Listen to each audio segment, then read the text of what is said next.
dukomeje kwibuka ku nshuro ya 32 jenoside yakorewe abatutsi 1994 hano mu Rwanda, kwihanganisha n'abanyarwanda bose muri rusange, ariko dukomeza tubagezaho amakuru yo mu buryo cyangwa amakuru yaranze iki cyumweru. Turamenyesha ko mu gihugu cya Uganda umugabo w'imyaka 39 y'amavuko yishe abana bane rwose, abishe abasanze mu ishuri aho bigaga. Abana bigaga mu ishuri ry'incuke hariya mu gihugu cya Uganda, bakaba barishwe n'umugabo witwa Okello Christopher Onyungu.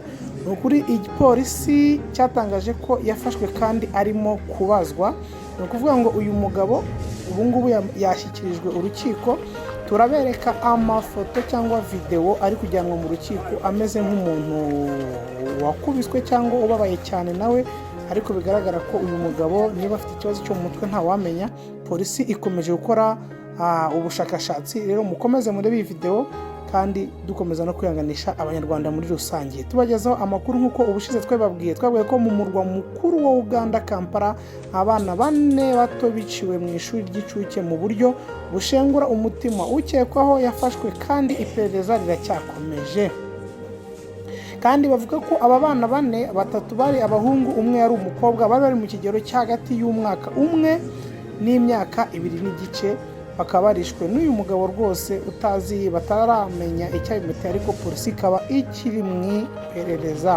Iperereza rirakomeje kandi amakuru mashya arakomeza kuboneka. Mukomeze mukande subscribe kuri Mulindi Official TV1 kugira ngo mubonere inkuru zose ku gihe.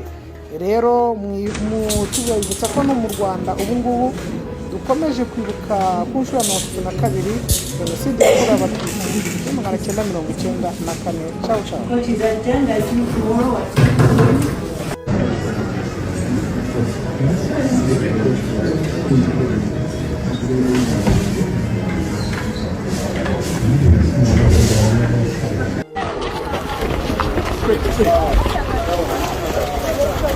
Vai, cabeça, vai.